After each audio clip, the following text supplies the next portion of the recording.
Sí, muchas gracias. Buenas tardes a ustedes, integrantes de la mesa directiva de esta academia, eh, colegas académicos, académicas y pues, quienes participen en esta sesión con mucho gusto. Eh, con la anuencia del presidente de la academia, el doctor José Jálave, bueno, trataremos un asunto que consideramos relevante dadas las circunstancias actuales en la educación médica. La situación de la pandemia, bueno, pues nos generó una aceleración en el proceso de capacitación docente. Eh, un buen número de pues, docentes de la medicina, tanto de la licenciatura como de las especialidades, siempre estamos en un proceso de capacitación continua, porque pues nos formamos como médicos, como especialistas, no así como educadores, y necesitamos mantener una situación pues permanente de actualización de técnicas educativas. Y con esto de la pandemia pues se aceleraron varias de ellas que ya estábamos incursionando, eh, sobre todo las que requieren un apoyo, una ayuda de tipo tecnológico, como pues nos ocurrió con las ciencias de la información y la comunicación, que pues iniciábamos en algunos aspectos, algunas estrategias educativas y evaluaciones, pues utilizando estos recursos de la famosa TIC, esta tecnología que se ha utilizado en otros ambientes, pero que ahora hemos incorporado en la medicina. Y bueno, pues con la aceleración que se dio, tuvimos que capacitarnos eh, pues a la mayor velocidad posible en el uso de estas técnicas, que no es sencillo. Prácticamente en algunos casos se partió de cero, desde el manejo de los dispositivos hasta, por supuesto, de los materiales que hay ya disponibles para trabajar con esto. Y no fue del todo fácil, pero que se avanzó, se logró vencer muchos de los obstáculos que de hecho estaban existiendo previos a la pandemia y que estaban haciendo que ocurriera este proceso de actualización docente más lento, y que se aceleraron y se hicieron de lado estas barreras que estaban actuando en ese momento. También hubo que capacitarse en otros aspectos, porque no es nada más la parte tecnológica. La educación a distancia tiene dos componentes también, un componente sincrónico y un componente asincrónico, ¿verdad? Que pues implica que el, el docente tenga que manejar una habilidad diferente a la que ocurre en el aula, a la que ocurre pues en los ámbitos donde habitualmente desempeñamos nuestra función docente, donde incluso pues se recurre a cierta pues cierto desempeño histriónico, incluso durante la participación en el aula. Eh, hemos tenido que mirar a esta situación de darle un mayor enfoque de preferencia al estudiante y no al profesor, es decir, de centrar esta educación en el estudiante. Y esto ha implicado que el profesor, el docente, lleve a cabo cambios en su actuar con los alumnos, y que procure la participación activa de ellos.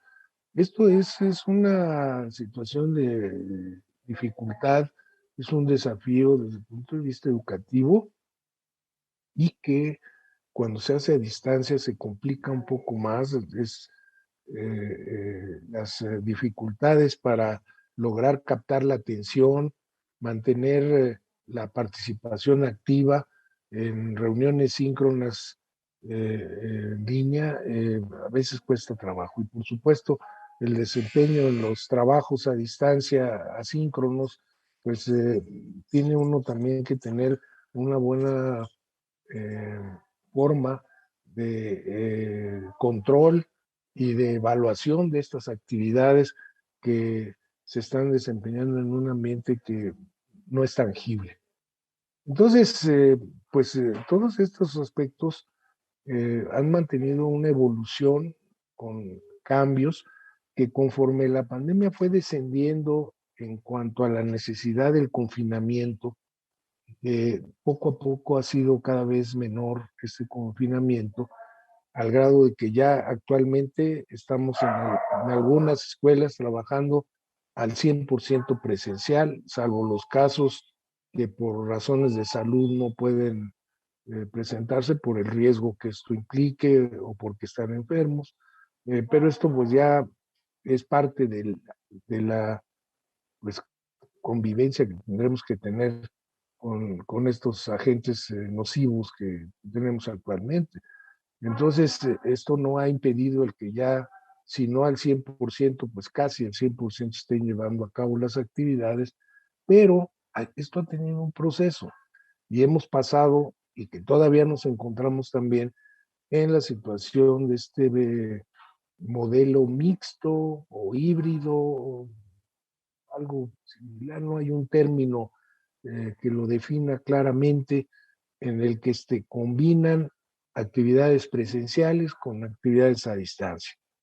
Y cuando son presenciales y a distancia síncronas, cuesta más trabajo porque hay que disponer de tecnología que permita conexión a distancia simultánea con la participación presencial de todos los alumnos, porque si la tendencia educativa es a que se propicie la participación entre ellos y que construyan su aprendizaje, pues se necesita mucha comunicación, lo cual pues no hace que esto se lleve a cabo con mucha facilidad.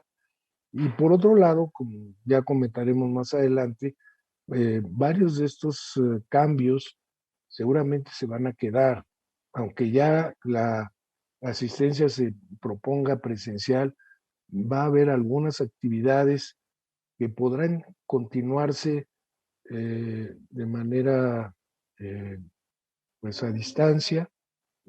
Ya hay incluso propuestas formales de planes de estudio con esta modalidad. Ya comentaré yo al final de la sesión cómo se está valorando esto en la Comisión Interinstitucional para la Formación de Recursos Humanos para la Salud, en la que el Comité de Evaluación ya diseñó una guía para que se puedan aprobar estos planes de estudio, ¿no? Así es que ya lo comentaremos más adelante. Me gustaría que pudiéramos darle paso a los expertos que hemos invitado a participar en esta sesión. Así es que, en primer término, vamos a escuchar a la doctora, nuestra maestra Patricia González Flores. Eh, es, ella es maestra en medios de comunicación con una formación de licenciatura en pedagogía que hizo esta última en la UNAM y la maestría en el New School for Social Research, y que pues ella ha dedicado su desarrollo profesional en la educación a distancia, al uso de la tecnología, la innovación educativa, y ha estado muy en contacto con la educación para el área de la salud. En la Universidad Nacional estuvo trabajando como subdirectora en la coordinación de Universidad Abierta y de Innovación Educativa y a distancia. Y, y pues nos va a presentar su punto de vista de el uso de esta tecnología en la educación médica en la situación actual, con esta tendencia que les he comentado de la evolución hacia el modelo mixto o híbrido. Entonces, vamos a participar con una grabación que nos que tenemos de la maestra González Flores. Adelante, por favor.